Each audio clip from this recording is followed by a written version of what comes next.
The world's most famous musical is celebrating its 30th anniversary on Broadway. Can you believe it? It is such a massive success. The Phantom of the Opera has grossed more than $6 million globally. That's more than the movies Avatar and Titanic combined. 140 million people have seen the show in 37 countries and in 16 languages. And our Sunrise Showbiz Editor Nelson Aspen took an exclusive look behind the scenes.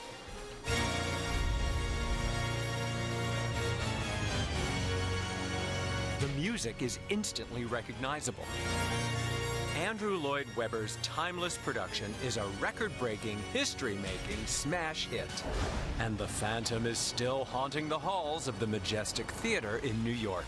If you're one of the 140 million people that's experienced a stage production of Phantom of the Opera, you know how significant and iconic the Chandelier is. But here are some facts you may not have known. There's 6,000 crystal beads in there, 35 to a string. It took 4 weeks to build. It weighs 1 ton, and when it falls, spoiler alert, it falls at 2.5 meters per second.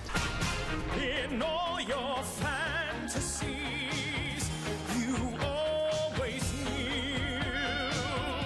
Very little has changed in the production since 1988. It just works. That's thanks to the people behind the scenes, like seamstress Annette Levis, who manages the 230 costumes. Each Phantom himself has 3 masks, and they are made specially on their faces for each Phantom. Oh, well, that makes sense, because, you know, actors have big heads, so some are bigger than others, right? That is true. Have you ever had a fanatical Phantom fan come in dressed as the costumes? Every night we have people come in costumes. I have people email me about details, things that, you know, nobody would possibly know, but these people are very familiar with these costumes. Brizzy boy Nicholas Cunningham is a solo dancer and the show's slave master, working his way through Maria Bjornsson's famous set. This boat was one of the pieces that she did design. It's a remote-controlled boat. There's a crew guy that stands back here and runs it around the stage.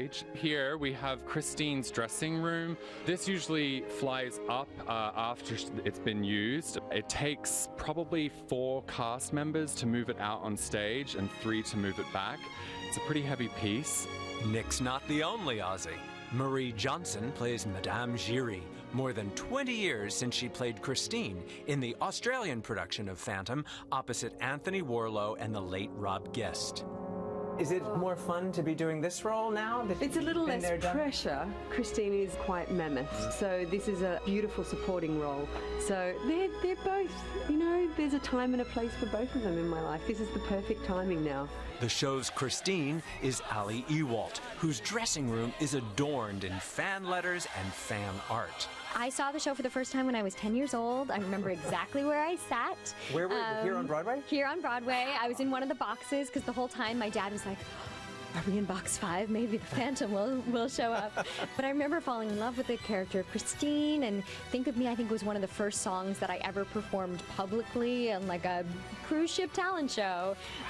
But I really loved the music and the story of it, and, you know, have been auditioning for it for years and years and years. And so I'm just so happy to finally get to do it. Rodney Ingram plays Raoul. He's pinching himself to be part of the 30th anniversary cast. This show carries with it such a history and such a legacy, and to be able to be the ones to tell the story in 2018, 30 years later, we're all very cognizant of how rare that is and how historic that is. So we definitely carry that with us.